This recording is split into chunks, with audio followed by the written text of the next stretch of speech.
আল্লাহ রাব্বুল আলামিন কোরআন মাজিদের মধ্যে যা কিছু নিয়ে আলোচনা করেছেন, প্রতিটা সূরা, প্রতিটা আয়াত, প্রতিটা বাক্য, প্রতিটা শব্দই উম্মার জন্য হেদায়েত।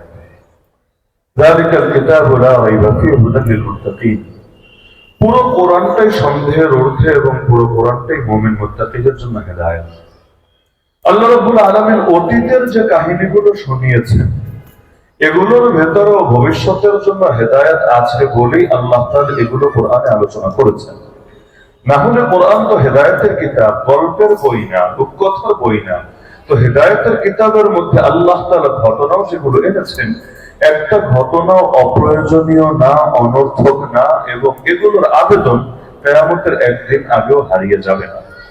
যেমন অতীতের যত ঘটনা নিয়ে আল্লাহ তাআলা আলোচনা করেছেন, এমনকি কোরআনের মৌলিক 5টা আলোচ্য বিষয়ের একটা আলোচ্য বিষয় এটা, আত-তাযকির বিআইয়ামিল্লাহ। অতীতের ইতিহাসগুলো আল্লাহ তাআলার আলোকে বিভিন্ন উপদেশ দেন বান্দাকে। তো এর ভেতরে আল্লাহ তাআলা অনেক বেশি পরিমাণ আলোচনা করেছেন বনি ইসরাঈলকে নিয়ে, ফিরআউনকে নিয়ে, এবং সেই জামানার নবী মুসা আলাইহিস সালামকে নিয়ে। এমনকি ফেরাউনের নাম, যদিও ফেরাউন কারো নাম নাই, এই নামে কোনো মানুষ কখনো দুনিয়াতে ছিল না। ফেরাউন অর্থ প্রেসিডেন্ট। বাংলায় যেমন আমরা প্রেসিডেন্টকে রাষ্ট্রপতি বলি, এটা আমাদের ভাষায়, ইন্ডিয়ানরা বলে না, আফগানিরা বলে না, তুর্কিরা বলে না, আরাবিয়ানরা বলে না। আমরা আমাদের ভাষায় প্রেসিডেন্টকে বাংলা শব্দে রাষ্ট্রপতি বলে ডাকি, আমাদের আঞ্চলিক শব্দ এটা। একইভাবে মিশরীদের আঞ্চলিক ভাষায় তারা তাদের প্রেসিডেন্টকে ফেরাউন বলে আখ্যায়িত করত। ফেরাউন মানে রাষ্ট্রপ্রধান। এরকম ফেরাউন একজন, দুজন না, বহু ছিল। কারণ রাষ্ট্র সারা জীবন একজনে চালায় না, একজন মরে আরেকজন আসে, সে মরে আরেকজন আসে, এভাবে আসা যাওয়ার ধারা চলতেই থাকে। তো ফেরাউন ছিল বহু, তবে মাঝখানে একজন একটু ভাইরাল হয়ে গেছে আর কি। নামটাও ওর সাথে লেগে গেছে অঙ্গাঙ্গি ভাবে। দুনিয়াতেও কিছু শব্দ থাকে এমন যে এই শব্দের প্রয়োগ ক্ষেত্র তো বহু থাকে, তবে শব্দটা বললে সবাই একজনকেই বোঝে। যেমন উদাহরণ হিসাবে, কাক তো পৃথিবীতে কম নাই, কিন্তু কাউয়া বললে সবাই খালি একজনকেই বোঝে। মুরগি চুরি করে এমন লোক দুনিয়ায় কম নাই, মুরগি চোরা বললে মাথায় শুধু একজনের ছবি ভেসে ওঠে। এরকম কিছু শব্দই এক একজনের সাথে এমন ভাবে অঙ্গাঙ্গি ভাবে লেগে যায় যে ওই শব্দটা বললে সবার আগে সবাই তারাই বোঝে। আবু জাহাল মানে গন্ড মূর্খ। দুনিয়াতে মূর্খের কি কমতি আছে নাকি? বহুত মূর্খ আছে, বহুত। কিন্তু এই গন্ড মূর্খ, আবু জাহাল, আরবিতে শব্দটা বললেই সবাই একজনই বোঝে। এমন বোঝা আর আসল নামের ওকে ভুলে গেছে। আমি যদি বারবার বলি আমর বিন হিশাম, হিশামের পুত্র আমর, বললো হুজুর কার নাম বললো? এটা কি বড় বুজুর্গ ছিল না, বড় আলেম ছিল না, কি ছিল? কিন্তু আমি যদি বলি আবু জাহাল, সবাই বুঝলো আচ্ছা তাকে তো ভালো করে চিনি। অথচ আবু জাহাল এটা তার নাম না, তার মূল নামই হলো আমর বিন হিশাম। তো মূল নামই হারিয়ে গেছে, যেমন ফেরাউনের মূল নামই হারিয়ে গেছে, কিন্তু ফেরাউন শব্দটাই ট্যাগ হিসাবে ওর সঙ্গে লেগে গেছে। তো এই ফেরাউন আল্লাহ তাআলা কোরআনে ওরে এই পরিমাণ আলোচনা করেছেন তাকে নিয়ে। আমার জানার মতো 74 বার খালি ফেরাউনের নামই আছে কোরআনের ভিতরে, 74 বার। যেখানে আমার রাসূলের নামই আছে মাত্র 4 বার আয়াতের ভেতরে, মাত্র 4 বার আমার জানা মতে। محمد رسول الله والذين معه أشداء على الكفار رحماء بينهم وما محمد إلا رسول قد خلت من قبله الرسل এরকম মা কানা মুহাম্মাদুন আবা আহাদিন মিন রিজালিকুম ওয়ালাকিন রাসূলুল্লাহ ওয়া খাতামান নবিয়্যিন। এভাবে হিসাব করলে মাত্র 4টা জায়গায় আমার রাসূলের নাম মুহাম্মদ শব্দটা পাওয়া যায়। একইভাবে সাহাবীর নাম, এত সাহাবী থাকতে একজন মাত্র সাহাবীর নাম কোরআনে পাওয়া যায়, যে সাহাবীর নাম আবু বকর না, ওমর না, ওসমান না, আলী না, হাসান না, হুসাইন না রাদিয়াল্লাহু আনহুম আজমাইন। যে সাহাবীর নাম যায়েদ রাদিয়াল্লাহু আনহু, কোরআনে তার নাম আল্লাহ তাআলা উল্লেখ করেছেন। সেখানে ফেরাউন কোন ক্ষেত্রের ভুলা হয়ে গেছে, ওর নাম আল্লাহ 74 বার এনেছেন। কেন? খুব দামি লোক ছিল, খুব বড় বুজুর্গ ছিল, তার আলোচনা করলে মানুষ তার মতো হওয়ার চেষ্টা করবে, তার রঙে জীবনকে রঙিন বানাবে। এটা তো হওয়ার কথা না, কখন সে থাকলে যে কেউ বুঝে। এতবার ওর আলোচনা আসলো। এর মধ্যে মজার ব্যাপার, প্রতিবার ওর নাম নিলেও 50 নাকি। কারণ আরবিতে একটা অক্ষর পড়লে কোরআনে কয় নেকি পাওয়া যায়? আল্লাহ রাসূল উদাহরণ দিয়ে বলেছেন আলিফ লাম মিম। কেউ যদি পড়ে লা আকুলু আলিফ লাম মিম হারফুন বাল আলিফুন হারফুন ওয়া লামুন হারফুন ওয়া মিমুন হারফুন। রাসূল বলেন আমি বলি না আলিফ লাম মিম একটা অক্ষর, বরং আলিফ একটা অক্ষর, লাম একটা অক্ষর, মিম একটা অক্ষর। তার মানে কেউ যদি পড়ে আলিফ লাম মিম, নবীজি উদাহরণ দিয়ে বলেছেন তার আমলনামায় 30টা নেকি লেখা হবে। আলিফ লাম মিম লিখতে যেমন 3টা অক্ষর লাগে, ফিরআউন লিখতে আপনি নিজেই গোনেন হা, রা, আইন, ওয়াও, নুন। কয়টা হলো? 5টা। প্রতিটাতে যদি 10টা করে নেকি হয় তাহলে ফিরআউন এই 5 শব্দ 5টা অক্ষর বললে নেকি কয়টা হয়? 50টা সর্বনিম্ন। এই যে এক মাস পর রমাদানুল মুবারক আসছে, রমাদানে নেকি কম হয় না বেশি হয়? সবাই জানেন বেশি হয়। যেমন হাদিসে আছে আল্লাহ রাসূল সাল্লাল্লাহু আলাইহি ওয়াসাল্লাম বলেন, উমরাতুন ফি রমাদান তা'দিলু হাজ্জাতান মাই। রমাদান মাসে একটা উমরা আমি নবীর সঙ্গে হজ করার সমতুল্য। সারা বছর উমরা করলে উমরাই, আর রমজান মাসে উমরা করলে এটা নবীর সঙ্গে হজ করার সমান। তার মানে রমজানের ফজিলতই আলাদা।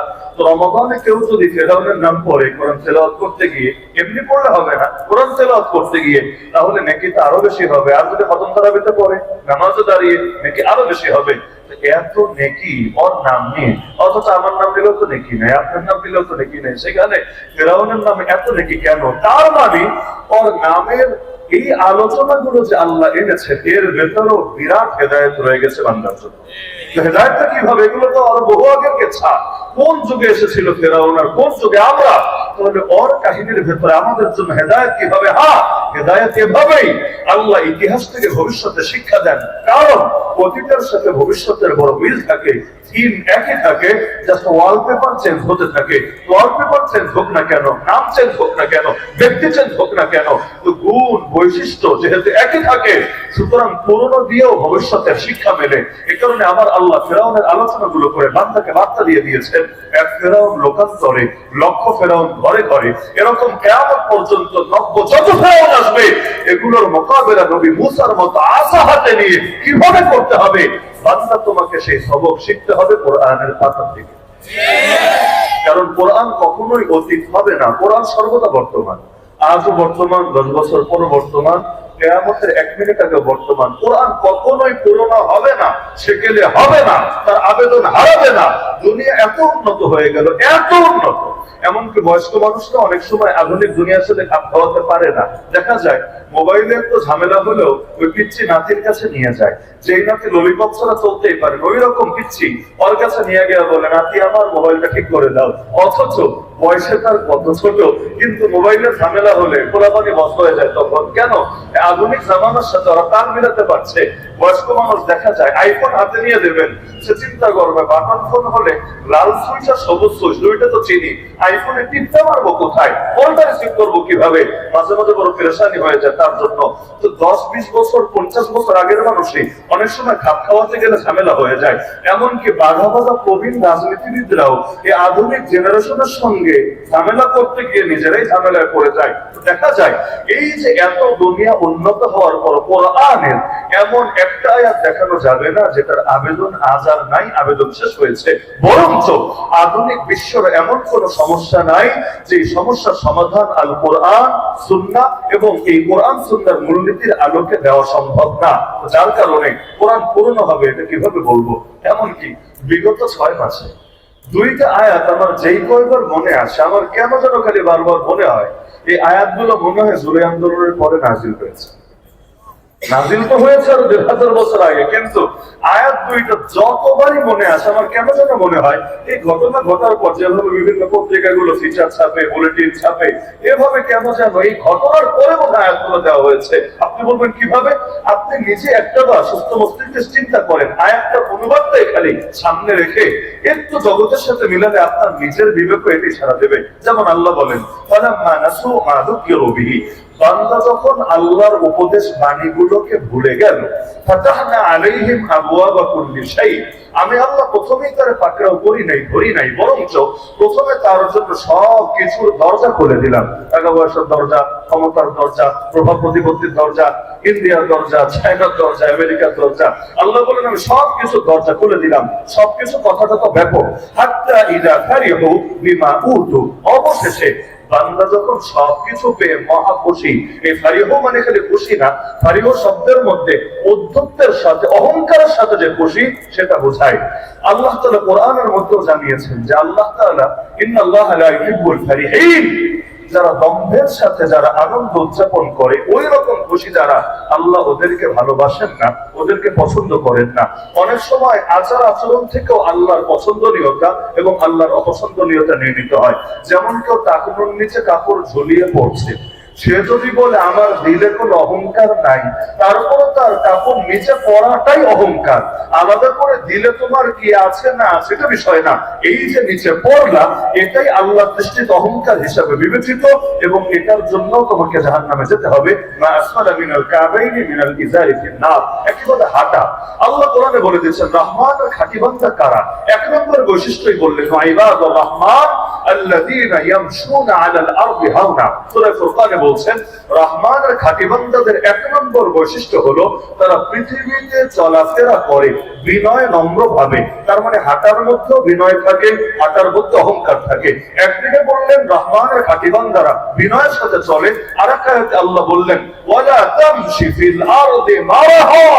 তুমি অহংকারের সাথে পৃথিবীতে চলো না। কেন অহংকারের সাথে চলে কি করবা?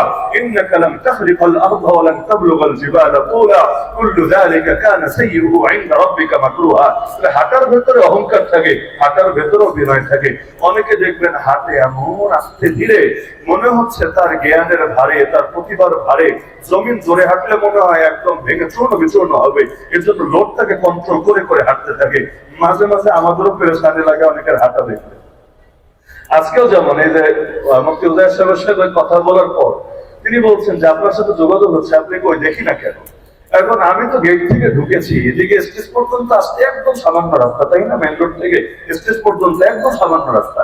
আমরা সাধারণত দেখি যে কোনো মাহফিলে গেলে মানুষেরা হুজুরের গাড়ি দেখলে সাইড দিয়ে দেয় বা কিভাবে যেতে পারে এটা সহজ করে দেয়। এখানে ঢোকার পর সম্ভবত নেতা টাইপের কেউ হবে, আমি চিনি না ব্যক্তিটাকে। এখন তো বিভিন্ন দল, নতুন নতুন নেতা আছে বাংলাদেশে, নতুন কোনো নেতা হবে। এখন নেতা থাকলে আশপাশে দুই চারজন তো মাশাআল্লাহ থাকে ফলোয়ার নেতার বিশেষ সার্ভিস দেওয়ার জন্য। তো এখন তারা বিনয়ের সাথে ধীরে ধীরে একদম তীব্র গতিতে আগাচ্ছে। এদিকে গাড়ি হর্ন দিল, সাইড দিচ্ছে থামো থামো থামো, এভাবে করে করে তারা আসছে পিঁপড়ার গতিতে, আমাদের তো আসতে হচ্ছে তো পিঁপড়ার গতিতে।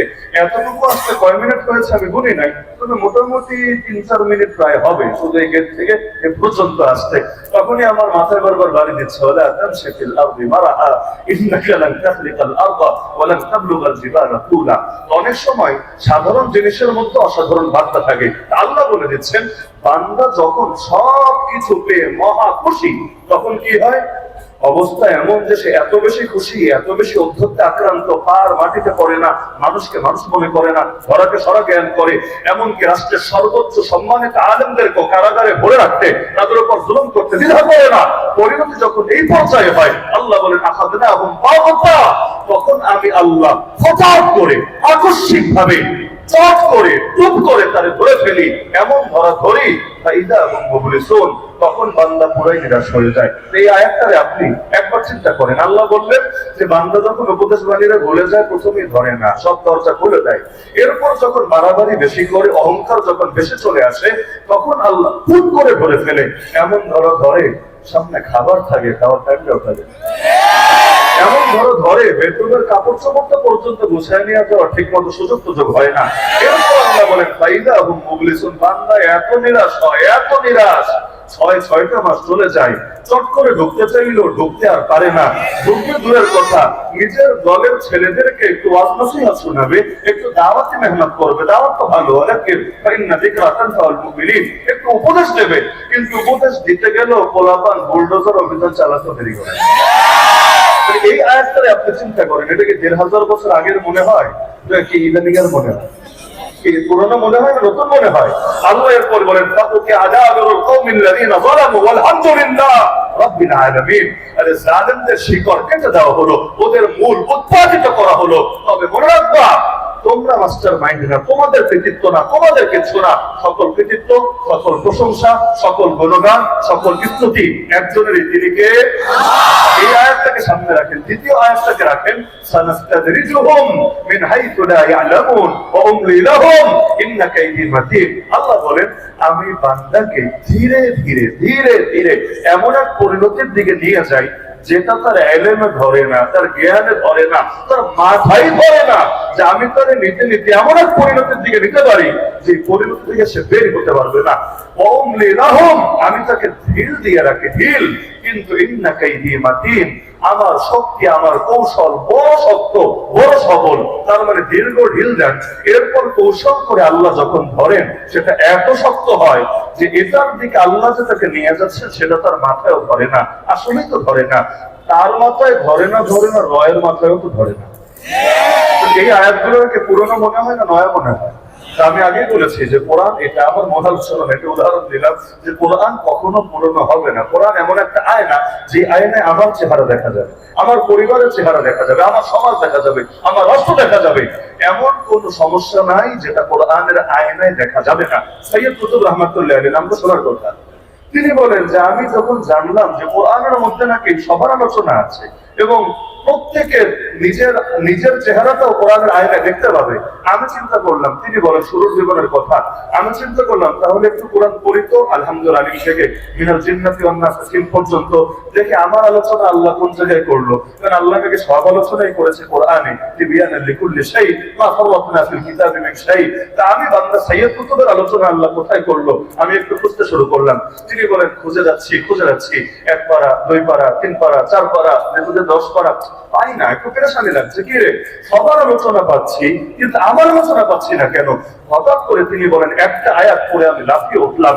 আমি তখন আল্লাহর হাজারবার প্রশংসা করলাম, আল্লাহ সুবহান তেরি কুদরত, আসলেই তো কোরআনে সবার আলোচনা আপনি করেছেন, আমার মতো পাপী সাইয়্যিদ কুতুবের আলোচনা করেছেন। কিভাবে? তিনি বলেন এই আয়াতটা দেখে আমি কান্না সামলাতে পারছিলাম না। আল্লাহ বললেন ওয়া আখারুনা আতারাফু বিদুনুবিহিম খালাকু আমালান সালিহা ওয়া আখারা সাইয়্যা আসাল্লাহু আন ইয়াতুবা আলাইহিম। আল্লাহ বলেন আমার আর কিছু বান্দা এমন আছে যারা নিজেদের পাপের কথা স্বীকার করে, তাদের অবস্থা এমন, তারা ভালো কাজ কিছু করেছে কিন্তু অনেক পাপকেও এর সাথে মিশিয়ে ফেলেছে। তবে এই বান্দাদের নিরাশ হওয়ার দরকার নাই, আশা করা যায় আল্লাহ অবশ্যই তাদেরও তওবা কবুল করবে, তাদেরকেও ক্ষমা করবে, কারণ নিশ্চয়ই আল্লাহ ক্ষমাশীল, নিশ্চয়ই আল্লাহ চিরদয়ালু। তিনি বলেন আমি চোখের পানি সামলাতে পারছিলাম না, আল্লাহ আমার কথা বলেছে, কারণ আমিও তো পাপী, আমি নেক আমল করলো অনেক পাপের সাথে মিশিয়ে ফেলি। তাহলে আমার মতো পাপী যারা নিজের পাপকে স্বীকার করে, এদের নিরাশ হওয়ার দরকার নাই, আল্লাহ এরকম পাপীকেও ক্ষমা করবে। দলিল কোরআনের আয়াতে নিজেই দিয়ে দিয়েছেন। কোরআনে আল্লাহ সবই মূল আলোচনাগুলো তুলে ধরেছেন। যেমন এক ফেরাউনের মধ্যেই ওর আলোচনার ভিতরে এই পরিমাণ হেদায়েত আছে, 2 দিনের তাফসীর কেন, যদি টানা 1 মাসের তাফসীরের আয়োজন করে, আর যদি সাধারণ কোন আলোচক যারা কোরআনের মূলনীতিগুলো বোঝে তাদেরকে যদি টানা 1 মাস প্রতি রাত্রে তাফসীর করতে বসায় দেন, 1 মাস তাফসীর করেও বেচারা ফেরাউনের তাফসীরের হক আদায় হবে না। টানা 1 মাস কেন? কারণ এই পরিমাণ আলোচনা আল্লাহ নিজেই করে রেখেছেন। যেমন ফেরাউনের বড় বৈশিষ্ট্য কি, নিজেকে খোদা দাবি করেছে, সবাই জানি আমরা, যেন তেন খোদা না, আনা রব্বুকুমুল আলা। আমরা সেজদায় গেলে বলি সুবহানা রাব্বিয়াল আলা, আল্লাহকে আমরা বলি রব্বে আলা। ওই একই শব্দ নিজের বেলায় সে বলছে আনা রব্বুকুমুল আলা। কেন বলছে? মূল কারণ তো জানাই, সেটা হলো অহংকারের কারণে। ছোট্ট একটা মিশরের রাজা, সে মিশর তো চেনেন আপনারা, ছোট্ট একটা মিশরের বাদশাহ, সে মিশরের বাদশাহ হয়ে নিজেকে দাবি করলো আনা রব্বুকুমুল আলা। তাহলে যদি মোটামুটি মিশর না খালি এরকম 10টা-20টা দেশের বাদশাহ হতো, অথবা নবী সুলাইমান আলাইহিস সালাম যেমনি ভাবে বাতাসেরও রাজা, জিনেরও রাজা, এমনকি বিভিন্ন ধরনের পশু পাখিরও রাজা, ওই রকম রাজত্ব যদি সে পেত, তাহলে তার বাক্যটা কোন টাইপের হতো, এগুলো তো মাথায় ধরে না।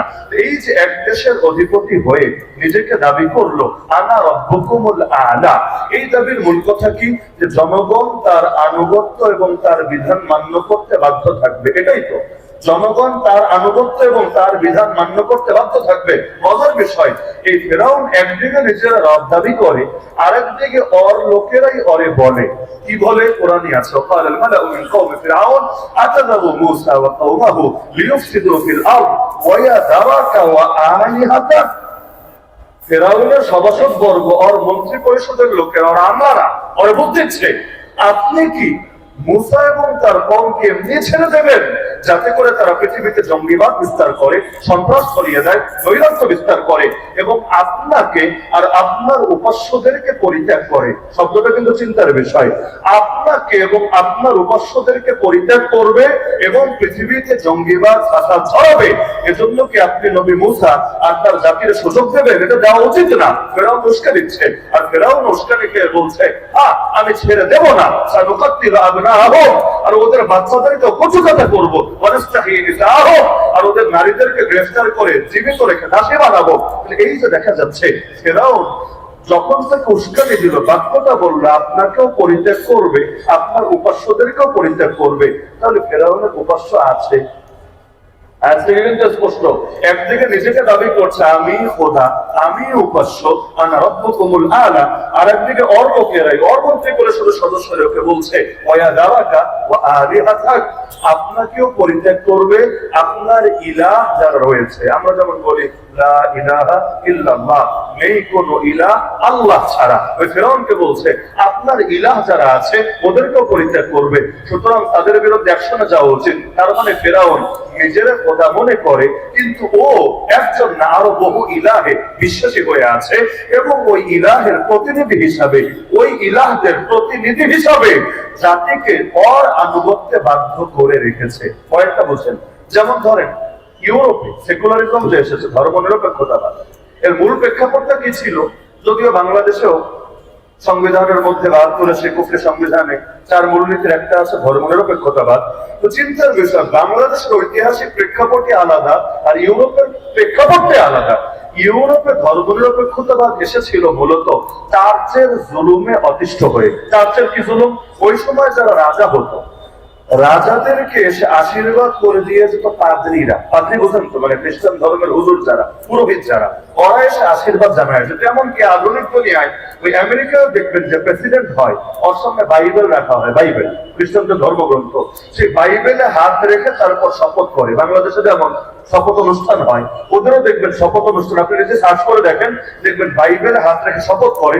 সর্বপ্রথমে এই ডোনাল্ড ট্রাম্প এবার, গতবারও না, এবার শুধু সে রীতিটা ভেঙেছে। তার সামনে 2টা বাইবেল আনা হয়েছে, একটা হলো সেই বাইবেল যেটাতে হাত রেখে আব্রাহাম লিঙ্কন শপথ করেছে, আর একটা হলো ওর নিজের মায়ের দেওয়া বাইবেল, কিন্তু দুটো সামনে রাখা হয়েছে। পাগলা তো পাগলাই, ও হাত এখানে না দিয়ে হাতটা এভাবে উঁচু রেখে তারপর সোজা হয়ে এসে শপথ পাঠ করেছে। তো ওরে বইলে লাভ নাই, কিন্তু এতকাল পর্যন্ত ওদের ট্রেন্ড এটাই ছিল, যারা বাইবেলে হাত রেখে শপথ করতো। তার মানে ধর্মের বিরুদ্ধে যতই বলুক, একটা পর্যায়ে ধর্মরে ওরাও মানছে। তো অতীতে এমন ছিল, রাজা যে তাকে পাদ্রী এসে আশীর্বাদ করে দিয়ে যেত, এবং রাজা মনে করতো এখন থেকে আমি ঈশ্বরের দূত, ঈশ্বরের প্রতিনিধি, মানে খোদার পক্ষ থেকে আমি দুনিয়াতে তার স্থলাভিষিক্ততার প্রতিনিধি। যেহেতু খোদার পক্ষ থেকে এই চার্চের লোকেরা, পাদ্রীরা এসে আমাকে আশীর্বাদ করেছে, এবং একদিকে সে নিজেকে অনেক ক্ষমতাশালী মনে করতো, আর একদিকে চার্চের পাওয়ার আবার নিজের পাওয়ারের চাইতে বেশি মনে করতো। চার্চ অনেক সময় রাজারা পর্যন্ত গদি ছাড়া করে দিতে পারতো, যদি মনে করতো এই রাজা তার আদর্শের বাইরে চলে যাচ্ছে।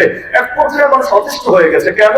কারণ এটা তো ধর্ম না, ধর্মের নামে তো অধর্ম চলছে। কারণ নবী ঈসার ধর্ম কত আগে হারিয়ে গেছে।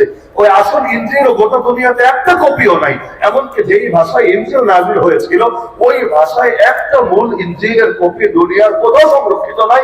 এখন যা আছে সবই অনুবাদ। তো বাংলা অনুবাদ, বাংলা অনুবাদই। কোরআনের অনুবাদ তো আমরা মূল কোরআন বলবো না, বলবো নাকি? কোরআনই। এমনকি আমরা শুধুমাত্র অনুবাদ ছাপার অনুমতি দেই না, আমরা বলি অনুবাদ ছাপতে চাইলেও আরবির সাথে মিলায় ছাপবা, মানে আরবিটাও থাকবে সঙ্গে বাংলা লেখা থাকবে, ব্যাস এভাবে ছাপবা। আরবিরা নাই করে দিয়ে শুধুমাত্র বাংলা ছাপবা না, এর অনুমোদন আমরা দেই না। এই যে দেখা যাচ্ছে আমাদের কোরআনের আরবিটা আজ সংরক্ষিত, কিন্তু ওদের কিতাবেরটা সংরক্ষিত নাই। ধর্ম বিকৃত হয়ে গেছে। ধর্ম যদি বিকৃত হয়ে যায়, তখন এখান থেকে এমন এমন কাজ হয় যেটা নিয়ে যে কোনো জ্ঞানী লোক আপত্তি করবে। বাংলাদেশে বেদাতীরা যে কাজ করে, এতে আপনারা শিক্ষিত সমাজকে বিরক্ত না? এই যে মাজারে মাজারে বিভিন্ন ধরনের বেদাত এবং শিরিকের কাজগুলো চলে, গাঁজা খাওয়া থেকে শুরু করে কত ধরনের অনৈতিক কার্যকলাপ চলে, এগুলোকে আপনারা শিক্ষিত সমাজ যারা, আমি তাদের কথা বলছি, আপনারা কি এগুলো দেখলে ভালো লাগে না বিরক্ত লাগে? ঘৃণা আসে, ঘৃণা। এমনকি এগুলো সুস্থ রুচিবোধ সম্পন্ন কোন মানুষ কিছুতেই সহ্য করে নিতে পারবে না। তো বেদাত তো বেদাতি, আর নবীর আদর্শ তো নবীর আদর্শ। নবীর আদর্শে নূর আছে, রহমত আছে, বরকত আছে, কিন্তু বেদাতের মধ্যে কশিন কেন এটা থাকবে না? আল্লাহ রাসূলের যুগে যে ইসলাম ছিল আজও সেই ইসলাম, বাংলাদেশে যে ইসলাম, আরব বিশ্ব সেই ইসলাম। এই মূল ইসলামে পরিবর্তন হয় না, কিন্তু বেদাত ঢাকার বেদাতের সাথে সিলেটের বেদাত মিলবে না, সিলেটের বেদাতের সাথে চিটাগাঙ্গের বেদাত মিলবে না, বাংলাদেশের বেদাতের সাথে ইন্ডিয়ার বেদাত মিলবে না, দেশে দেশে আলাদা, যুগে যুগে আলাদা, সমাজে সমাজে আলাদা, একটার সাথে আরেকটা মিলবে না। তো খ্রিস্ট ধর্ম যখন এর মধ্যে বেদাত ঢুকতে ঢুকতে আসল সুন্নাই হারায় গেল, আসল ধর্মে হারায় গেল, এক পর্যায়ে মানুষ বিরক্ত হয়ে এর বিরুদ্ধে আন্দোলন শুরু করলো এবং ধর্মরে মাইনাস করে দিয়ে বললো ধর্ম থাকবে ধর্মের জায়গায়, রাষ্ট্র থাকবে রাষ্ট্রের জায়গায়, ধর্ম থাকবে গির্জায়, বাকি সব থাকবে ধর্মের আওতামুক্ত। প্লাস দুনিয়াতে আসলে ধর্ম নিরপেক্ষতাবাদ। এখন বাংলাদেশে অনেকের স্বভাব হলো বিদেশ থেকে যা আসে এটাই পছন্দ, দেশে জিনিস ভালো লাগে না, বিদেশি জিনিস সেটা যত 2 নম্বর হোক এটা তারা ছাড়তে পারে না। ওই ধর্ম নিরপেক্ষতাবাদ এসেছে ওখান থেকে, ব্যাস তারা এখানেও সেটা মানতে শুরু করেছে। যে প্রসঙ্গে কথাটা টানলাম, ওই যুগে যেমন বাদশা কখনো নিজেকে ঈশ্বরের দূত মনে করতো, ফেরাউনের এই বাক্য থেকেও কিন্তু স্পষ্ট ও নিজেকে উপাস্যদের প্রতিনিধি, উপাস্যদের অবতার, উপাস্যদের স্থলাভিষিক্ত মনে করেছিল এবং জনগণকে তারে খোদা মানতেই বাধ্য করেছিল। এমনকি নবী মুসা আলাইহিস সালামের মর্যাদা দেখে জাদুঘররাও যখন ঈমান এনেছে, পুরো ঘটনা আমার বলা লাগবে না, এগুলো জন্মের পর থেকে শুনতে শুনতে শুনতে আপনাদের সবার মুখস্থ আছে, এখানে বসায় দিলে আপনারাই ভয় করে দিতে পারবেন। এজন্য পুরো ঘটনায় না গিয়ে আমি শুধু মূল মূল পয়েন্টে ফোকাস করবো, ইনশাআল্লাহ রাতের তাকফীরের ইশারা মুসলমানদের জন্য এই ইঙ্গিতগুলো যথেষ্ট হয়ে যাবে। ফেরাউন যখন দেখলো তার ভাড়া করা জাদুঘর নবী মুসার মর্যাদা দেখে কালেমা পড়ে মুসলমান হয়েছে, সে তো খেপার কথা, বিরক্ত হওয়ার কথা, স্বাভাবিক। তো বিরক্ত হয়ে প্রশ্ন তো করা দরকার ছিল এটা, কিরে তোরা কেন ঈমান আনলি মুসার উপরে? স্বাভাবিক প্রশ্ন এটা, তোরা কেন ঈমান আনলি? তার প্রশ্ন এমন হওয়া দরকার ছিল না, কিন্তু ফেরাউন এই প্রশ্ন করেনি। আপনি কোরআন পড়েন, ফেরাউন প্রশ্ন করেছে আমানতুম বিহি ক্বাবলা আন আযানা লাকুম, কেন ঈমান আনলি? এটা দিয়ে তার চিন্তা না, তার চিন্তা হলো আমি অনুমতি দেওয়ার আগে ঈমান আনলি। বাক্যের পার্থক্য বোঝেন, যদি আপনারা পড়াশোনা করে আসেন তাহলে মোটামুটি পার্থক্য গুলো বোঝার কথা। এখনো কেন ঈমান আনলি, তার মানে ঈমান নিয়ে আপত্তি। এই বাক্য ফেরাউন বলে নাই, আল্লাহ বলছেন। ফেরাউন বলল কি, আমি অনুমতি দেওয়ার আগে ঈমান আনলি, তার মানে ঈমান নিয়ে সমস্যা না, অনুমতি ছাড়া কেন কাজ করলে এটা নিয়ে সমস্যা। আজকের বাংলাদেশ দেখেন, আজকের দুনিয়া দেখেন, আজকের মানে এই 2025-এর আজকের তারিখ বলছি না, মানে আমাদের বিগত দিনের হালতগুলোকে সামনে রেখে মূল্যায়ন করেন। আপনি ধর্ম মানবেন, ধর্মের কথা বলবেন, এটা নিয়ে সমস্যা না, কিন্তু অনুমতির বাইরে কি আপনি কাজ করতে পারবেন না। যেমন নামাজের অনুমতি দেওয়া হলো, নামাজের ওয়াজ করেন, রোজার অনুমতি দেওয়া হলো, রোজার ওয়াজ করেন, যাকাতের অনুমতি দেওয়া হলো, যাকাতের ওয়াজ করেন, হজের অনুমতি দেওয়া হলো, হজের ওয়াজ করেন, জিহাদের অনুমতি দেওয়া হয় নাই, খবরদার জিহাদের নামও মুখে আনবেন না। দিন কায়েমের অনুমতি দেওয়া হয় নাই, খবরদার দিন কায়েম শব্দ মুখে উচ্চারণ করবেন না। খেলাফতের কথা অনুমতি দেওয়া হয় নাই, সুতরাং এই শব্দ মুখে আনলেও আপনার জঙ্গি মামলা দিয়ে জেলে ভরতে দেরি করা হবে না। শাহাদাত এই শব্দটাকে ট্যাগ লাগিয়ে নিষিদ্ধ করে রাখা হয়েছে, সুতরাং এই শব্দ কোরআনে যতবার থাকুক না কেন আপনি মুখে আনতে পারবেন না। যেই কোরআনে নামাজ নিয়ে আয়াত আছে 82টা, একই কোরআনে জিহাদ নিয়ে আয়াত আছে 484টা। তো কোরআনের তাফসীরের দায়িত্ব যদি আমাকে দেন, আমাকে 82টা নামাজের আয়াতের তাফসীর করতে হবে, 484টা জিহাদের আয়াতের তাফসীর করতে হবে। যদি না করি এই আপনি কিয়ামতের দিন বিচার দিবেন আল্লাহর কাছে। হুজুর আল্লাহ এই টাকা দিয়ে দিয়ে হুজুরদের আনলাম, হুজুরদের সামনে বসে আমার মূল্যবান সময় শেষ করে ও শুনলাম, নসিহত শুনলাম, শুনতে শুনতে বুড়া হয়ে গেলাম, এমনকি কবরে চলে আসলাম। কই এই আয়াতগুলো যে কোরআনে আছে একটা বার তো শুনলামই না, একটা বার তো বলবোই না। মা জাআনা মিন বাশীর ওয়ালা নাযীর, কোন সুসংবাদদাতা, কোন সতর্ককারী এসে আমাদের বোঝায় গেল না, যেহেতু যায় নাই। আল্লাহ আমি তো বুঝি নাই, তাই মানতে পারি নাই, যদি বুঝতাম অবশ্যই মানতাম। সুতরাং যতটা না দায় আমার, তার চাইতে বড় দায় এই ধর্ম গোপনকারীদের। হাদিসে আছে মান সুইলা আন ইলমিন আলিমাহু সুম্মা কাতামাহু, কাউকে যদি কোন ইলম সম্পর্কে, জ্ঞান সম্পর্কে জিজ্ঞাসা করা হয় আর সে জেনে শুনেও সেটাকে গোপন রাখে, গোপন রাখে, উলজিমা ইয়াউমাল কিয়ামাতি বিলিজামিন মিন নার, কিয়ামতের দিন তাকে আগুনের লাগাম পরিয়ে দেওয়া হবে। আর কোন আগুনের লাগাম পরিয়ে, এতে আমরা একজনে রাজি না। সুতরাং এলেমের কথা যদি জিজ্ঞাসা করা হয় বলতে হবেই হবে। এতে বাদশা খুশি থাকলেও কিছু আসা যায় না, বেজার হলেও কিছু আসা যায় না। আফদলুল জিহাদ কালিমাতু হাক্কিন ইনদা সুলতানিন জাহিল, নবী বলেছেন সর্বশ্রেষ্ঠ জিহাদ কোনটা জানো? জালেম বাদশার নিকটে হক কথা বলা, এটাই সর্বশ্রেষ্ঠ জিহাদ। সুতরাং মুসলমানের চিন্তা তো এটাই হবে, কে কি বললো, কে কি ভাবলো, এটা বিষয় না। আল্লাহ কি বললেন, আল্লাহ আমাকে কিভাবে দেখলেন, এটাই মুখ্য বিষয়। তায়েফের ময়দানে আমার নবীকে মারতে মারতে রক্তাক্ত করে ফেলা হলো। তখন আমার নবী আল্লাহকে বলছেন, আল্লাহুম্মা ইল্লাম ইয়াকুন বিকা গাদাবুন আলাইয়া ফালা উবালি গায়রা আন আফিয়াতাকা হি আওসাউ লি। হে আল্লাহ, আমার উপর যদি আপনার রাগ না থাকে, গজব না থাকে, আমার কোনো কিছুতে কোনো পরোয়া নাই। কে মারলো, কে ধরলো, কে ফুল দিল, কে গালি দিল, আরে কে কি করলো না করলো, আমার কোনো কিছুতে কোনো পরোয়া নাই। আমার তো শুধু পরোয়া একটা, না জানি আপনি নারাজ হয়েছেন আমার উপর। মদিনার সাহাবীরা মক্কায় এসে লুকিয়ে লুকিয়ে রাতের অন্ধকারে আকাবার প্রান্তরে নবীকে বায়াত দিয়েছিলেন। ইতিহাস নবীকে নিয়ে যারা পড়াশোনা করেছেন জানা থাকার কথা। আকাবার বায়াত, ওই আকাবার বায়াতে কি বলেছিলেন নবীকে?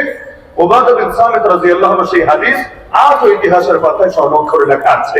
বলেছিলেন, بايعنا رسول الله صلى الله عليه وسلم على السمع والطاعة في عسرنا ويسرنا ومنشطنا ومكرهنا وأثرة علينا وعلى أن نقول الحق حيثما كنا لا نخاف في الله لومة لائم। এই শেষ দুইটা বাক্য লক্ষ্য করেন, নবীর হাতে হাত রেখে বায়াত দিয়েছি, অঙ্গীকার দিয়েছি, শপথ করেছি এই মর্মে, হকের কথা বলবোই বলবো, যেখানেই থাকে না কেন।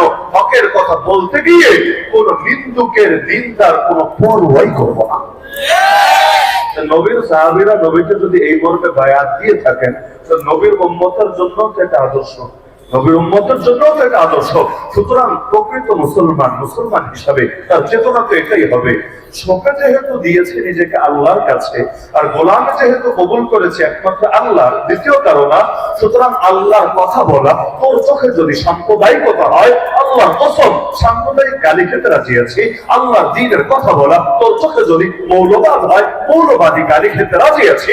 আল্লাহর দ্বীনের কথা বলা তোর চোখে যদি উগ্রবাদ মনে হয়, উগ্রবাদী গালি খেতে রাজি আছে।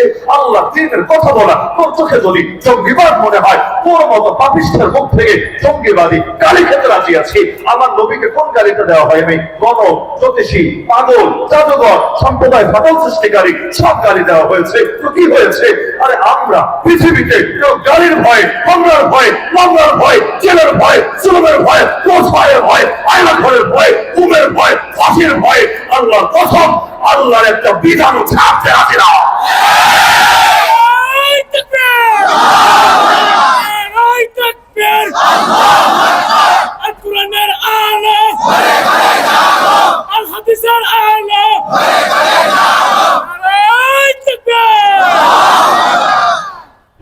ফিরআউন তার অহংকারের কারণে আল্লাহর বিধানের সামনে নিজেকে সরতে পারে নাই, নিজেকে বিধানদাতা দাবি করে বসছে, নিজেকে রব্বে আলা দাবি করে বসছে। ইবলিসও তো এই কাজে করেছে, আল্লাহর বিধানের সামনে নিজেকে সঁপে দিতে পারে নাই, আল্লাহর সাথে যুক্তিবাজি করছে। বাহ, জায়গার তাই লোকা।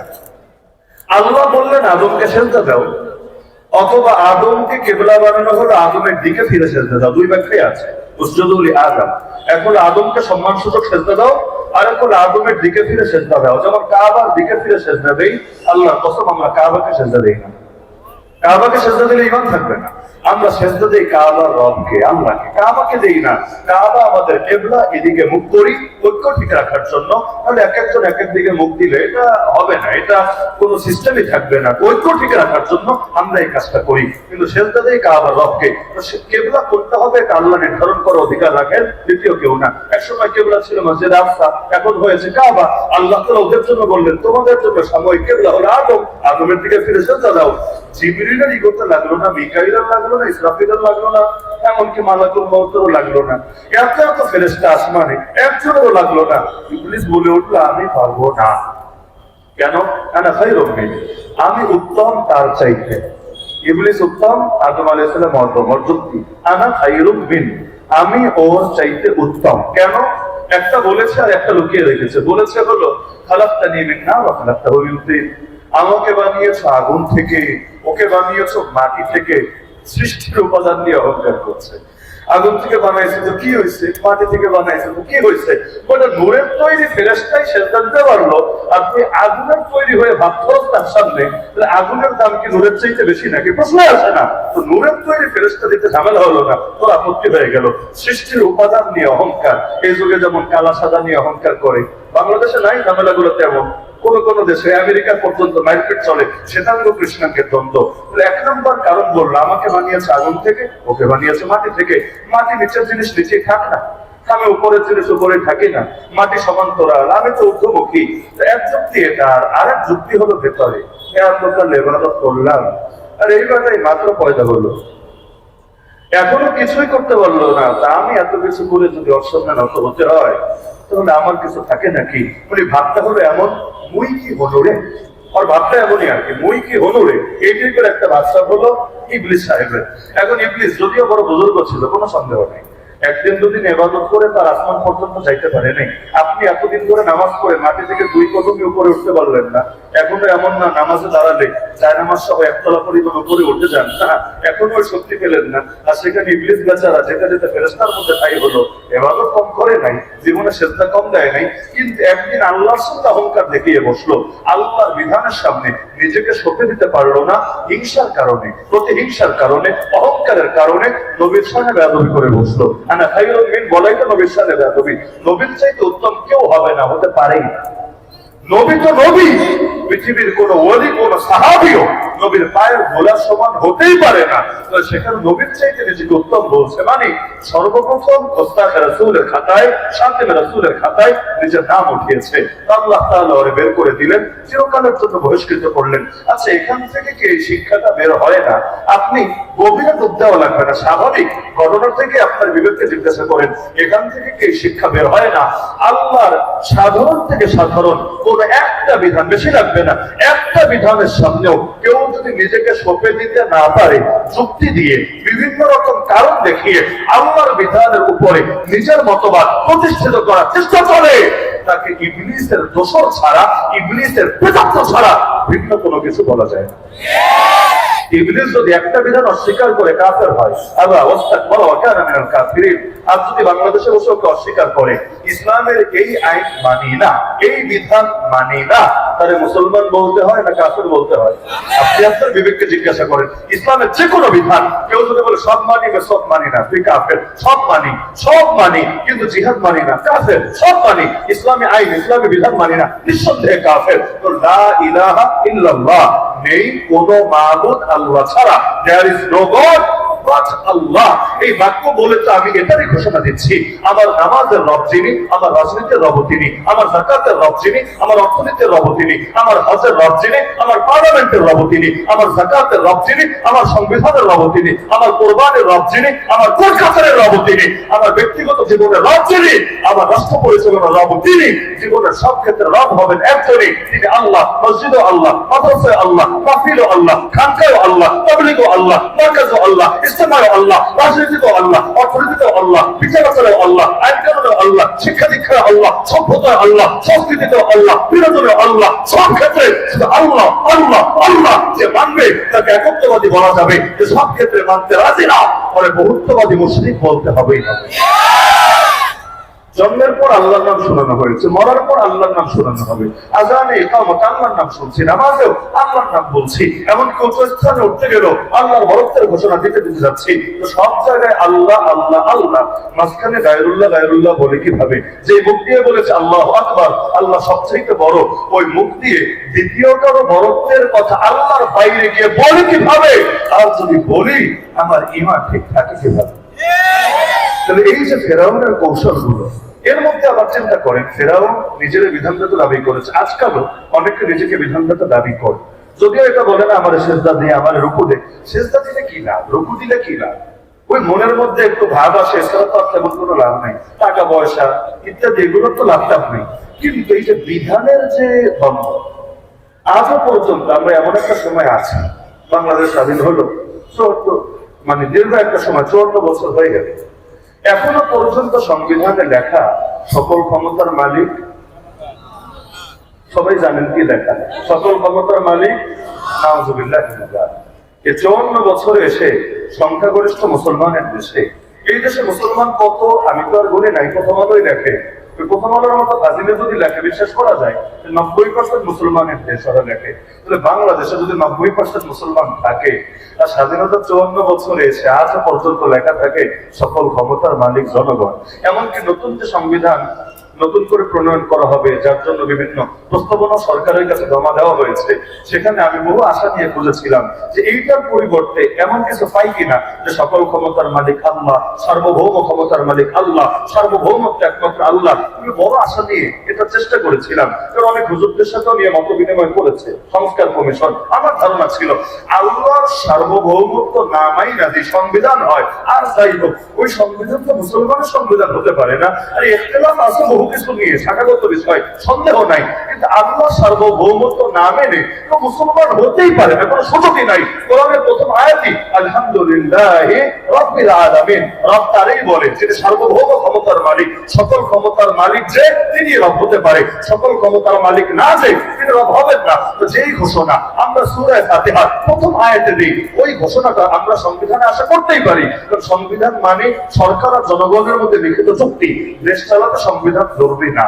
সৌদি আরবে লিখিত সংবিধান নাই, আমার জানা মতে নাই, আপনাদের জানা আছে নাকি? এরকম হতে পারে যে লিখিত সংবিধান নাই, দেশ চলছে, হতে পারে। কিন্তু সংবিধান যদি লেখে এর মানে জনগণের সাথে লিখিত একটা চুক্তি করছে, জনগণের দিলের চাওয়াটাই তো সেখানে বাস্তবায়িত হবে। এটাই চুক্তির কথা, এটাই মুক্তির কথা। তা আপনারা একটু গণজরিপ চালিয়ে দেখেন না, এই দেশের জনগণ কি সকল ক্ষমতার মালিক আল্লাহরে মানতে চায়, নাকি সকল ক্ষমতার মালিক অন্য কাউকে মানতে চায়? আরে ক্ষমতার মালিক অন্যদেরকে বানিয়ে রেখেছেন বলেই তো আজও বাংলাদেশে বিশ্বাখানা খোলা, পতিতালয় খোলা। আল্লাহ তো বিশ্বাখানাকে হালাল করেন নাই, বাংলার জমিনে হালাল করলো তাকে। আল্লাহ তো সুদের বিরুদ্ধে যুদ্ধ ঘোষণা দিয়েছেন, বাংলাদেশের অর্থনীতির মেরুদণ্ড সুদকে বাড়ানো কে? আল্লাহ তো বেহায়াপনা, বেরোল্লাপনা, অশ্লীলতাকে নিষিদ্ধ করেছেন, বাংলাদেশে এগুলোকে বৈধতা দিল তাকে।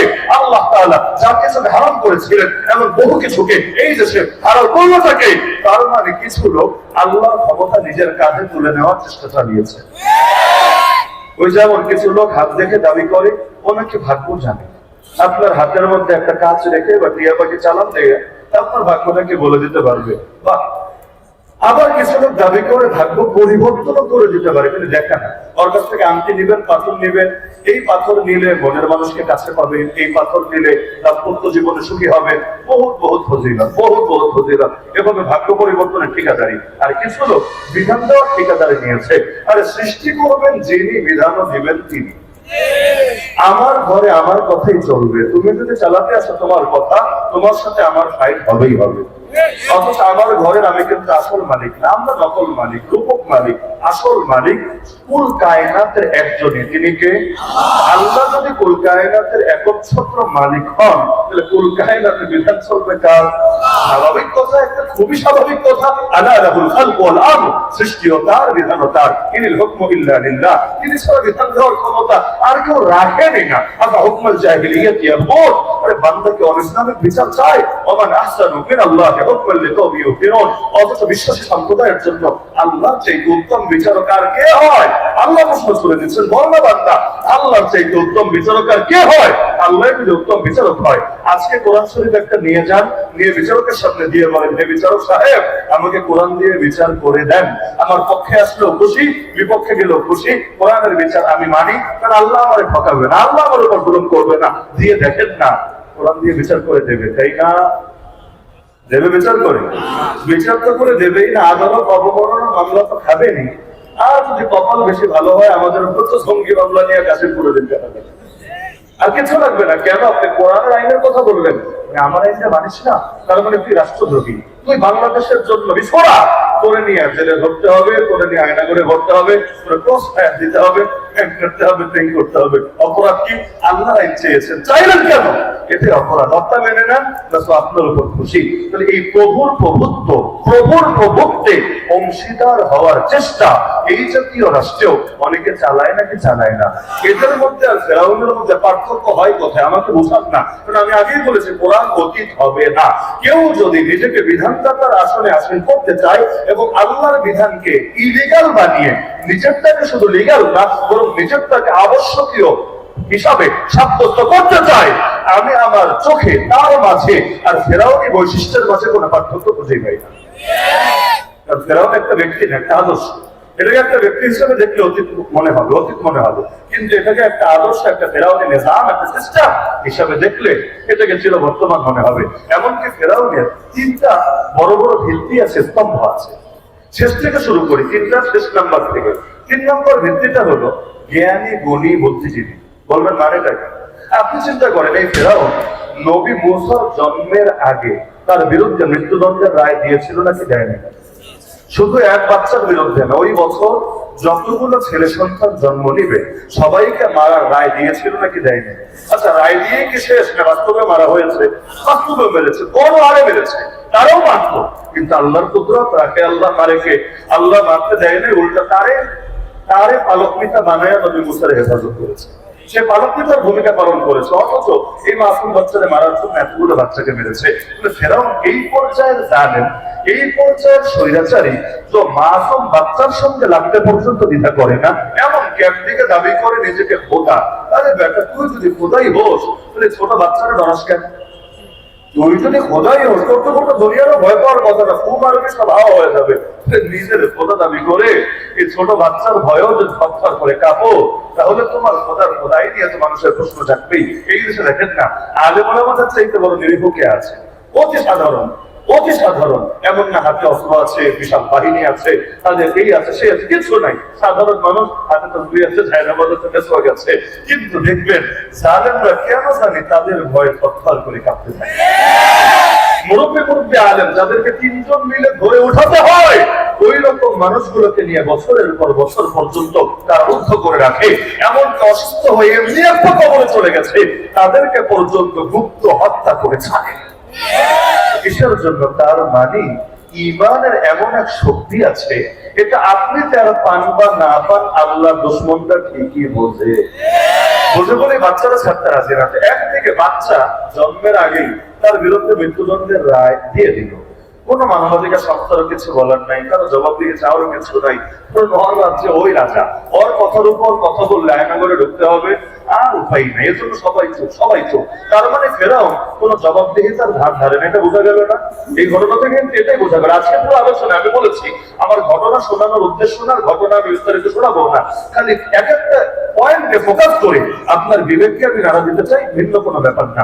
এই যেই ফেরাউন কোন জবাবদিহিতার ধার ধারে না, ওই ফেরাউন নবী মূসা যখন বড় হলো, দাওয়াত দিল, অনেক লোক তার দলে গিয়ে ভিড়লো, কালেমা পড়লো, মুসলমান হলো, তখন তারে মারতে গিয়া নিজের থেকে আগ্রের জবাবদিহিতা শুরু করলো। কাহিনী কি? বাচ্চা কালে মারবে, কারণে কোনো ব্যাখ্যা দেওয়ারও কোনো অনুভব করে নাই। বড় কালে মারতে চেয়েছে, এখন মারার একশোটা নামে নাই। কত ব্যাখ্যা, কিছু ব্যাখ্যা নিজে, কিছু ব্যাখ্যা অন্যের মাধ্যমে। নিজের ব্যাখ্যা কি? এই আয়াতের কুফায় পড়েছি। আল্লাহ বলেন, ফেরাউন সাহেব বলল, দারুনি, আমারে ছাড়ো তোমরা, আব্দুল মুসা, আমি মুসারে কতল করে ফেলবো, মুসারে মেরে ফেলবো। বলিয়া জরাব্বা, মুসা ডাকুক তার রবকে, দেখি তার রব তারে বাঁচাতে পারে কিনা আমার হাত থেকে। আচ্ছা, মারবা ভালো কথা, কেন মারবা? ফেরাউন বলছে, ইন্নী আখাফু, নিশ্চয়ই আমি ভয় পাচ্ছি। কি ভয়? দুইটা ভয়ের কথা বলেছে ফেরাউন।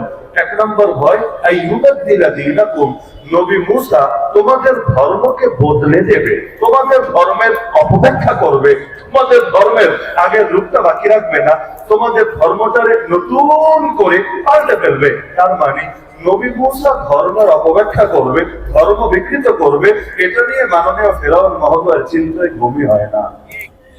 ধর্মের কত বড় খাঁটি সেবক, তাই না? এখনো যেমন শাহবাগ শরীফ থেকে অনেকে বলে, হুজুররা ধর্মের অপব্যাখ্যা করে। ধর্মের সহি ব্যাখ্যাকে করে, ধর্মের সহি ব্যাখ্যা তারা করে সূরা ফাতিহা পড়তে গেলেও তাদের নাচগুলোটা ভাঙে। ওদের কাছে ধর্মের সহি ব্যাখ্যা আছে, মুরগি সূরা থেকে শুরু করে না, ওদের সবার কাছে ধর্মের সহি ব্যাখ্যা আছে। আর যত হুজুর আছে না, সবাই গেলে ধর্মের অপব্যাখ্যাই করে। ফেরাউনের সুরের সাথে মেলে নাকি মেলে না? আচ্ছা, দুই নম্বর কি? আমি ভয় পাচ্ছি নবী মূসা পৃথিবীতে জঙ্গিবাদ ছড়াবে। এই ফাসাদ মানে কি? ফাসাদ শব্দের অনেক অর্থ হয়, সন্ত্রাস, নৈরাজ্য, বিশৃঙ্খলা, অরাজকতা, জঙ্গিবাদ, সব বিধ্বস্তলা, যা কিছু শৃঙ্খলার বিপরীত সবই ফাসাদের অন্তর্ভুক্ত। তাহলে পৃথিবীতে জঙ্গিবাদ ছড়াবে নবী মূসা, আর জঙ্গিবাদ রোধ করবে মাননীয় ফেরাউন। ওয়ার অন টেরর পরিচালনা করবে সে। এই যুগে অমুকদের সুরের সঙ্গে মিলে কিনা তার সুর। ওয়ার অন টেররের নামে আফগান শেষ, ওয়ার অন টেররের নামে ইরাক শেষ, ওয়ার অন টেররের নামে মুসলমান দেশ শেষ, ওয়ার অন টেররের নামে প্যালেস্টাইন শেষ, ওয়ার অন টেররের নামে আমাদের রোহিঙ্গা ভাই বোনেরা শেষ। সবাই গেলে জঙ্গি দমন করে, জঙ্গি দমন। ফেরাউনও চেয়েছিল জঙ্গিবাদ দমন করবে, এর জন্য নবী মূসাকে হত্যা করে ফেলবে, হত্যা। এই যে ফেরাউন জবাবদিহি করলো, এক করলো নিচে, দুই নম্বর কি করলো? ইতুনি বিকুল্লি সাহারিন আলিম, তোমরা আমার কাছে সব বড় বড় জাদুঘর নিয়ে আসো, এবং সব শহর থেকে। আগে বলে দিয়েছে প্রতিটা শহরে লোক পাঠাও, যেমন মিরপুরে পাঠাও, উত্তরায় পাঠাও, গুলশান পাঠাও, ধানমন্ডি পাঠাও, বনানী পাঠাও, সব জায়গায় পাঠিয়ে যারা সাহেরও না, যে সবচাইতে স্পেশাল জাদুঘর যারা, এবং যে জাদুঘরদের বৈশিষ্ট্য হলো আলিম, আমাদেরকে বলে আলিম। আলিম মানে সাধারণ আলিম, সাধারণ জ্ঞানী। ফেরাউনের শব্দ হলো আলিম, সবচাইতে বড় জ্ঞানী। বড় বড় জ্ঞানী জ্ঞানী জাদুঘর নিয়ে আসো। কেন? নবী মুসাকে মারবে মাইরা ফেলা, জাদুঘর আনতে হবে কেন? এবং বড় বড় জ্ঞানী জাদুঘর কেন আনতে হবে? এক এক যুগে এক এক জ্ঞানের মার্কেট ভালো থাকে। এক সময় গ্রিক ফিলোসফি, গ্রিক দর্শনের মার্কেট ভালো ছিল, এখন বিজ্ঞানের মার্কেট ভালো। বিজ্ঞান দিয়ে ইসলামের ভুল প্রমাণের চেষ্টা চালায়, বিজ্ঞান দিয়ে হুজুরদেরকে বিভিন্ন ভাবে অপমানিত করার চেষ্টা চালায়, বিজ্ঞান দিয়ে আমাদেরকে বোঝাতে চায় আমাদের আদিপিতা নবী না, আমাদের আদিপিতা মহামান্য বান্দর মহোদয়। বিজ্ঞান দিয়ে বোঝাতে চায় শরীফের কেন শরীফা হয়ে যাওয়া উচিত, এবং এতে বাধা দেওয়া উচিত না, এবং এটাকে আমাদের সাদরে গ্রহণ করে নেওয়া উচিত। শরীফ শরীফা হবে, আমরাও তাকে মিস্টারের জায়গায় মিসেস বলতে থাকবো, কোনো ব্যাপার না, এগুলো আমাদের স্বাভাবিকভাবে নিতে হবে। এই যত ক্ষেত্রে অধিকাংশই কিন্তু চালায় বিজ্ঞানের নামে। এই যুগে বিজ্ঞানের মার্কেট ভালো, একসময় গ্রিক ফিলোসফির মার্কেট ছিল ভালো, ওই ফেরাউনের জামানায় জাদুবিদ্যার মার্কেট ছিল ভালো। ওই সময় এই ধারার জ্ঞানের চর্চাই বেশি ছিল। জাদুবিদ্যায় যে যত বেশি পারদর্শী, সে ওই এলাকার তত বড় মুরগি চোরা, তত বড় এটা, তত বড় সেইটা। এখন এদেরকে ভাড়া করে আনছে কেন? নবী মুসাকে হারাবে, তাই না? নবী মুসার সাথে একটা ফাইট হবে। কিসের ফাইট সবাই জানেন, এখানে হারাবে। আচ্ছা হারলে কি হবে? হারলে মানুষ বুঝবে নবী মুসা ভণ্ড। আচ্ছা এটা কেন বোঝাতে হবে? যাতে করে নবী মুসারে মারলে কেউ প্রতিবাদ না করে। তো জবাবদিহি ছোটবেলায় তো তুই করলি না, পয়েন্ট বুঝেন, একদম গভীর থেকে বুঝেন। ছোটবেলায় হত্যা করার আগে জবাবদিহিতা করলি না, বড়কালে মারার আগে এত জবাবদিহিতা করিস কেন? চিন্তা আসে নাকি আসে না? স্বাভাবিক ব্যাপার হলো, ছোটবেলায় তো মানুষ চেনেই না মুসা কে, সে হবে কি, তার দাওয়াত কি, তার মূল প্রতিবাদ্য বিষয় কি, তার কর্মসূচি কি। কিন্তু এখন তো মানুষ মুসাকে দেখে ফেলেছে, আর হেদায়েতের মধ্যে নূর আছে, আলো আছে। চুম্বকার কিভাবে লোহা টানে, হেদায়েত এর চাইতে বেশি শক্তি দিয়ে মানুষের দিল টানে। তো এখন যদিও ফেরাউনের ভয়ে মানুষ নবী মুসার উপর ঈমানের ঘোষণা দেয় নাই, ধীরে ধীরে দুর্বল হয়ে আছে। তো যদি মানুষের আস্থা ঠিকই থাকে, নবী মুসাকে মারতে পারবে, কিন্তু তার বিপ্লবকে দমাতে পারবে না। বরঞ্চ বিপ্লবের গোড়ায় যখন রক্ত ঝরবে, সেই বিপ্লব সমাজে ডালপালা মেলবেই মেলবে। এজন্য আগে দিল থেকে সরাবে, দিল থেকে সরাবে। উদাহরণ দিলে ভালো বুঝবেন। বাংলাদেশে জুলুম হয়েছে ভালো কথা, কিন্তু জুলুমের পথ খুলে দিয়েছে কারা? আমি মনে করি দুই শ্রেণী, অনেকেই করেছে, কিন্তু আমার আলোচনার সাথে প্রাসঙ্গিক দুই শ্রেণী। এক নম্বরে হলো হলুদ মিডিয়া।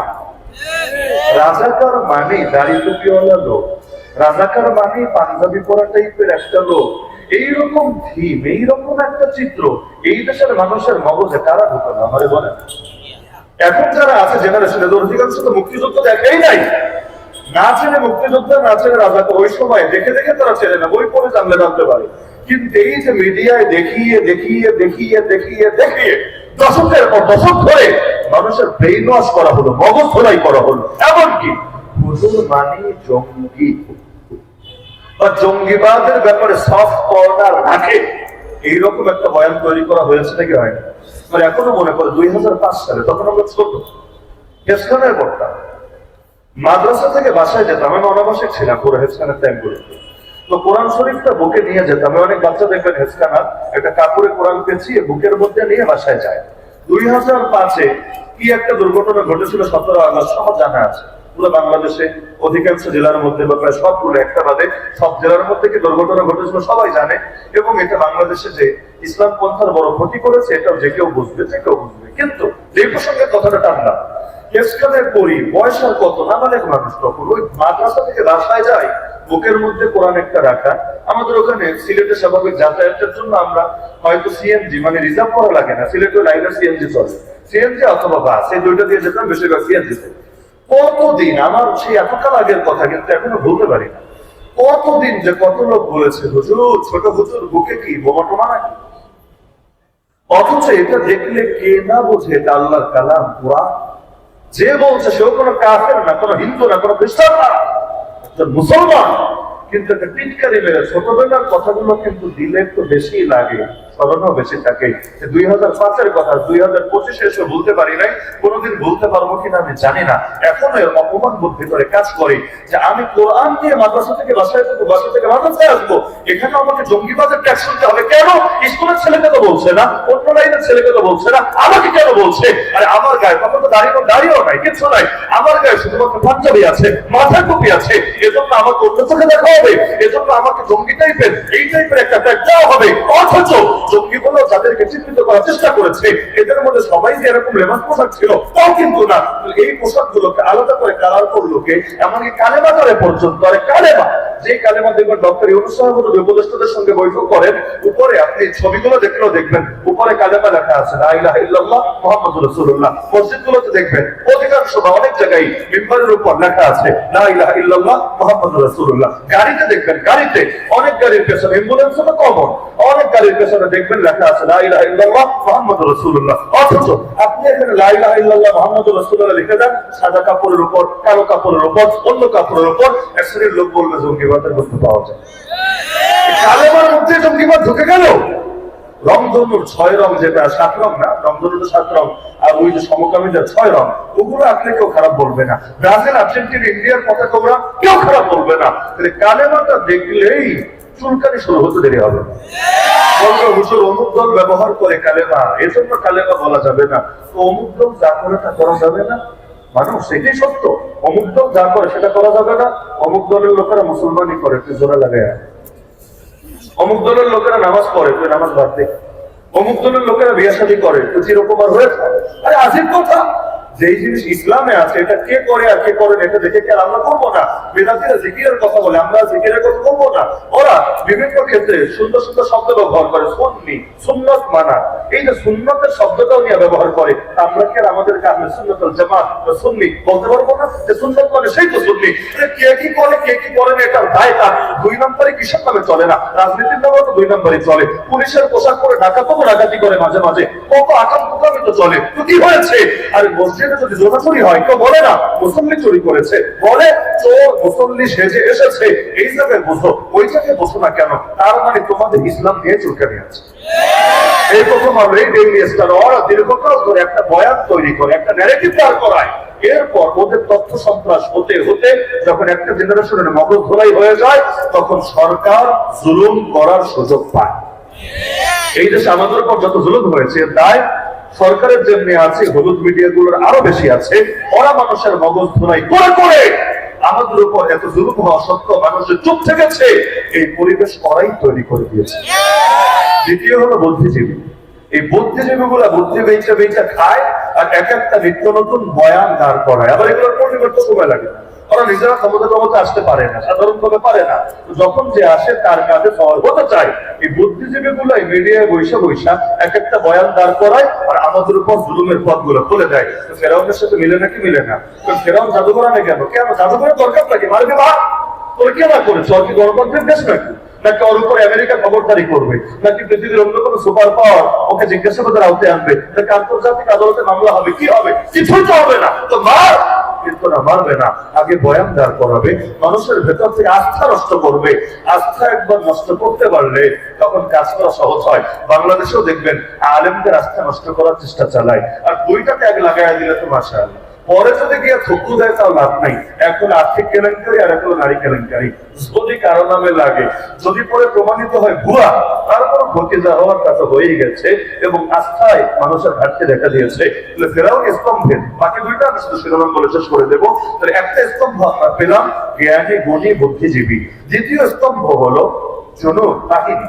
এই বাহিনীর সদস্যরা যদি জালেমদেরকে সাপোর্ট না দেয়, জালেমরা কখনো জুলুম করতে পারে না। এরা জালেমের সহযোগী না, এরাও জালেম। এরা জালেমের সহযোগী না, এরা নিজেরাও জালেম। ইমাম আহমদ বিন হাম্বল জেলে পরপর 3 বাদশা তারা জুলুম করেছে। একদিন এক জেল গার্ড বুঝেন তো, কারারক্ষী, তাকে গিয়ে প্রশ্ন করছে, হুজুর নবীজির একটা হাদিস শুনেছি যে জালেমের কাছে যায়, জালেমকে তার জুলুমে সহযোগিতা করে, সত্যায়ন করে। নবী নাকি বলেছেন সে আমার কেউ না, আমিও তার কেউ না, সে হাউজে কাউসারে আমার ধারে কাছেও আসতে পারবে না। আপনার কাছে আমার জিজ্ঞাসা হলো, আমি যেহেতু জেলের গার্ড, কারারক্ষী, হুকুমের গোলাম, আমি আপনাদেরকে পাহারা দিয়ে রেখেছি, রাখছি, আমিও জালেমের সহযোগী কি না? ইমাম আহমদ বিন হাম্বল বলেন, না, তুমি জালেমের সহযোগী না। এটা শুনে মহাখুশি, তার মুখে হাসি ফুটে উঠলো। তাকে অবাক করে দিয়ে ইমাম আহমদ বিন হাম্বল বললেন, বেটা তুই নিজেও একটা জালেম। জালেমের সহযোগী কারে বলে? যে জালেমকে খাবার রান্না করে দেয়, কাপড় ধুয়ে দেয়, জুতো এগিয়ে দেয়, আশপাশ থেকে সাধারণ সলা পরামর্শ দেয়, আর তোর মাধ্যমে তো জুলুম করিয়ে দেয়। আজকে বড়টা তুই হলি, তার অধীনে ছোটটা, কিন্তু তুইও জালেম, সেও জালেম। তো জালেমের সহযোগী হওয়ার চাইতে জালেম হওয়া তো আরো বড় পাপ। তো যদি এরা সহযোগিতা না করে, পরিবর্তন যে আসে দৃশ্য তো বাংলাদেশে আছে আলহামদুলিল্লাহ। সামরিক বাহিনী যদি শেষ পর্যন্ত জালেমের জুলুমের পক্ষেই থাকতো, রক্ত যে আরো কত সাগর লাগতো আল্লাহ ভালো জানেন। এর কোনো বিজয় আসতো কি আসতো না, আসলে কতকাল পর আসতো আল্লাহ ভালো জানেন। এবং সেটাকে এই সাধারণ অভ্যুত্থানে থাকতো নাকি যেতে যেতে দীর্ঘকাল পর সশস্ত্র বিপ্লবের রূপ নিত, তাও আল্লাহ ভালো জানেন। কিন্তু তারা যখন নিউট্রাল পজিশনে এসেছে, তো ভেতরে ভেতরে এই আন্দোলনকারীদের ফেভারে চলে এসেছে, পুরো জিনিসটা সহজ হয়েছে। তো ফেরাউন জুলুম করলো কিভাবে?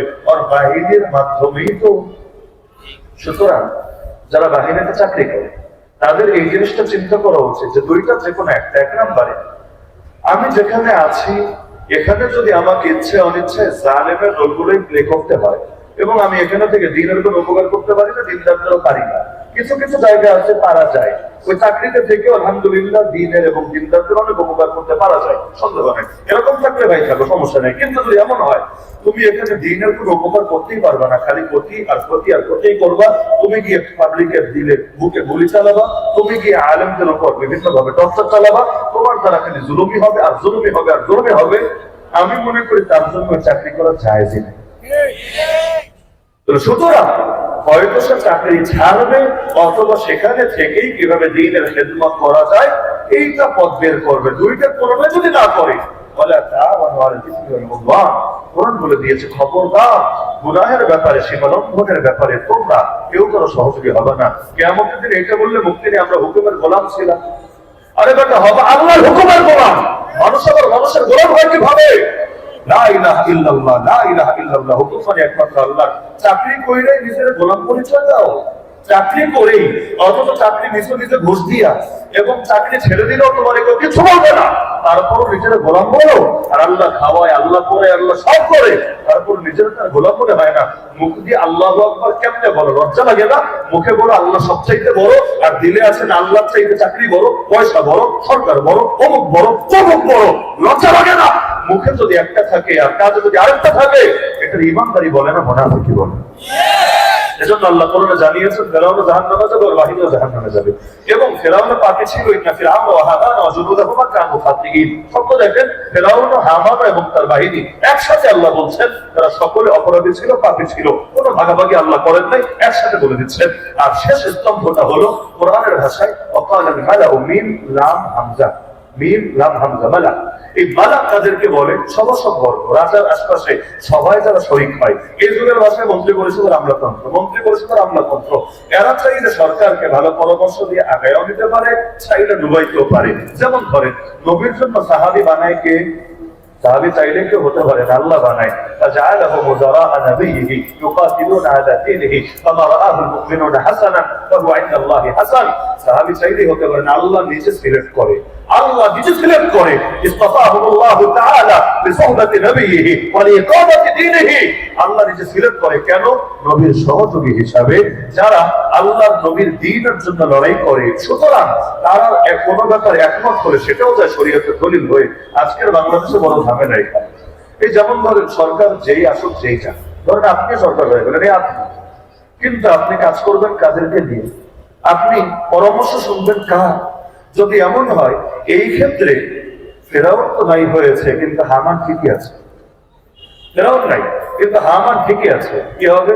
দিন শেষে যা হওয়ার তাই হবে। সুতরাং এই ফেরাউনি স্তম্ভের তিনটা মূল ভিত্তি কোরআনের আলোকে প্রমাণিত। সবগুলো দালিলিক আলোচনা করতে গেলে আগেই বলেছি না, আমাকে যদি 1 মাস দেন তাও মাননীয় ফেরাউনের হক আদায় করা সম্ভব না। আর তফসিরের চেয়ে আরো লম্বা। সুতরাং একদিনে সবগুলো শারীরিক আলোচনা সম্ভব না। আমি 3টা পয়েন্ট বললাম। স্তম্ভ 1 নম্বরে হলো আল মালা, মানে সভাসদ বর্গ, উচ্চ পরিষদ, মন্ত্রী পরিষদ, আমলাতন্ত্র। এটা ফেরাউন তার শাসন পরিচালনা করেছিল এদেরকে নিয়ে। দ্বিতীয়ত বাহিনী আর প্রশাসন। তৃতীয়ত জ্ঞানী গুণী বুদ্ধিজীবী, এই যুগের ভাষায় মিডিয়া কর্মী, বুদ্ধিজীবী আরো যা কিছু আছে এদেরকে নিয়ে। সুতরাং সংস্কার করতে চাইলে এই 3 জায়গায় সংস্কার করা লাগে। এটা আমার মূল পয়েন্ট। তবে এমন যদি হয় সংস্কার মানে আগে ছিল কালা পোশাক, এখন হবে ধলা পোশাক। শোনেন, ধলা পোশাক না, যে পিঙ্ক কালারের পোশাকও দেন না, খামের কাম কিছুই হবে। বাইরে দিয়ে ফিটফাট করলে কিছু হয় না রে ভাই, ভেতর দিয়ে আজকে সদরঘাট হয়ে যায়। সুতরাং ভেতরটা পরিবর্তনের চেষ্টা চালাতে হয়। 1 নম্বরে যারা সুনির্দিষ্ট অপরাধী ওদের বিচার করতে হয়। আপনারা বিচার করবেন না, পাবলিক তো বেশি দিন বসে থাকতে পারবে না। মানুষের ভেতরে রাগ আছে, ক্ষোভ আছে, ধৈর্যের একটা সীমা থাকে।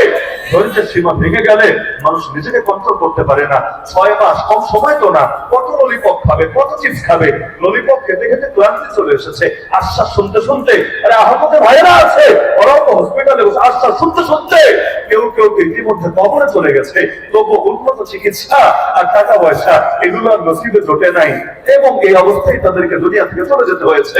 এভাবে আর মানুষ কয়দিন থাকবে? কয়দিন? মানুষ যখন দেখে যে ওয়াদা দেওয়া হয় বাস্তবায়িত হয় না, অপরাধীর বিচার হয় না, উল্টো অপরাধীদের পুনর্বাসন হয়, তারা বুক ফুলিয়ে চলে বেড়ায়, তখন বুলডোজার অভিযান হবে না তো হবে না। এগুলোর দায় যতটা না জনতা তার চাইতে বেশি জালেমদের, এবং জালেমদের ব্যাপারে যারা সফট কর্নার দেখায় তাদেরকে সংস্কার করতে হয় গভীর থেকে। গাছের শিকড় কাটা আর তুমি আসো ডালে পানি দিতে, ঘোড়া ঠিক হবে তোমার ডালে পানি দিলে। এটা নিশ্চিত করো, মূল ঠিক করো। মূল যদি ঠিক হয় ডালপালা এমনি ঠিক হবে। মূল যদি নষ্ট হয় ডালপালা ঠিক হলেও মরণ হবেই হবে। সুতরাং যারা অপরাধী ওদের বিচার করো, আর যারা অপরাধী না ওদের কাউন্সিলিং করার ব্যবস্থা করো। বাহিনীগুলোর কাউন্সিলিং লাগবে, ওদেরকে তারবিয়াত করো, দিল থেকে সব ফিতনা বের করে আল্লাহর ভয়ে ভীত হয়। আর আল্লাহর কসম করে বলি, আল্লাহর ভয়ে যদি ঢুকানো না যায়, ওই হামলা মামলার আইনের ভয় দেখিয়ে দেশকে কখনো সুন্দর করা যায়। আল্লাহর ভয় এমন একটা জিনিস যা মানুষকে আলিফের মতো সোজা রাখে, আলিফের মতো।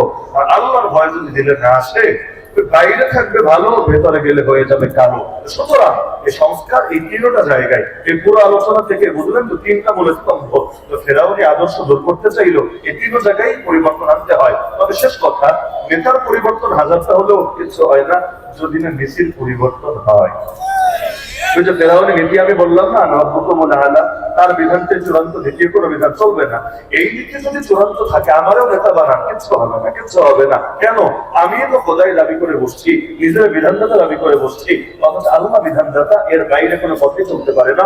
সুতরাং আমাদের প্রত্যেকের জীবনে একটাই চাওয়া হোক, একটাই ইচ্ছা হোক, আল্লাহ একটা মাত্র জীবন দিয়েছ, সুযোগ তো একটাই আছে, কয়দিন বাকি আছে জানি না। সুতরাং তোমার সাথে প্রতিজ্ঞাবদ্ধ হলাম, যতদিন আমার ভেতরে প্রাণ আছে, সেই প্রাণে স্পন্দন আছে, ধমনীতে রক্ত প্রবাহিত আছে, ততদিন হকের পক্ষে, ন্যায়ের পক্ষে, অন্যায়ের বিপক্ষে, বাতিলের বিপক্ষে আমার আমল, লড়াই এবং সংগ্রাম চলবেই চলবে, চলবেই চলবে, চলবেই চলবে।